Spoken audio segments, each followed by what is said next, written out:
काय म्हणजे या भूतलावर बरेच जण उपकार करणारे आहेत. रवी चंद्र घन वृक्ष नदी गायश सज्जना एक परोपकार आहे देवेने निर्मिता. म्हणजे हे जे आहे हे परोपकार करण्यासाठी आलेले असतात. कोण कोण असते? रवी म्हणजे सूर्य. आता सूर्य रोज आपल्याला म्हणजे प्रकाश देतो. कधी आपल्याला लाईट बिल आले का महाराज? तुम्हाला 1000 लाईट बिल, तुम्हाला 500 लाईट बिल, तुम्हाला 2000 कधी लाईट बिल आले का? परोपकार म्हणजे सूर्याचा आपल्यावर उपकार आहे. परंतु ज्ञानोबराय सांगतात मार्तंड जे तापहीन विठ्ठला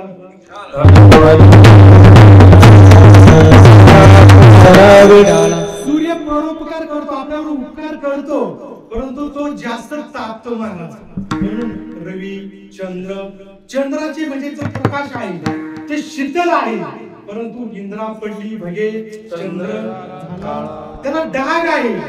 म्हणून चंद्र जरी आपल्यावर उपकार करत असला तरी त्याच्यावर काय आहे? डाग आहे. रवी चंद्र घन, घन म्हणजे पाऊस आपल्यावर उपकार करतो, परंतु कधी कधी एवढा येतो की मला दुष्काळ जाहीर करावा लागतो. कधी कधी येतच नाही, चंकोबा घेऊन फिरावा लागतो. आता चंकोबा राहिलाय का? चंकोबा सांगता येणार नाही मला. म्हणजे पाऊस आपल्यावर उपकार करतो, आला तर येतो, नाहीतर मग दुष्काळ पडला का आपल्याला त्याची वाट पाहायला लावतो. रवी चंद्र घन वृक्ष, वृक्ष फार आपल्यावर उपकार करत असतात महाराज. जो खांडावया घाव घाली ही लागणी जायाने केली, दोघा एकची सावली वृक्ष देवीचा.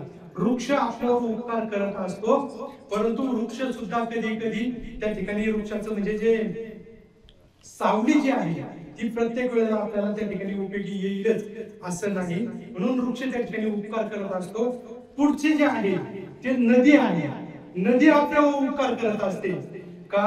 हेडीत पाप पोखीत तिरीचे पाद समुद्रात आहे आप गंगेची जैसे. नदी सुद्धा आपल्यावर काय करत असते? उपकार करत असते. पुढचं जे आहे गाय, आपली जी देशी गाय जी आहे, गावठी गाय जी आहे, तिचे आपल्यावर फार उपकार आहे. आपण जर अपवित्र जर झालो तर तिला स्पर्श केल्यानंतर आपण पवित्र होतो, परंतु मुखाला जर स्पर्श केला तर आपण पवित्र होत नाही, कारण की मुखाने अपवित्र आहे. एक दोष तिच्यामध्ये आहे. गाय सुद्धा त्या ठिकाणी या ठिकाणी फक्त आणि फक्त सज्जन म्हणजे संतच आपल्यावर यथार्थ म्हणजे पाहिजे तसा उपकार, निस्वार्थी उपकार संत आपल्यावर करत असतात. Oh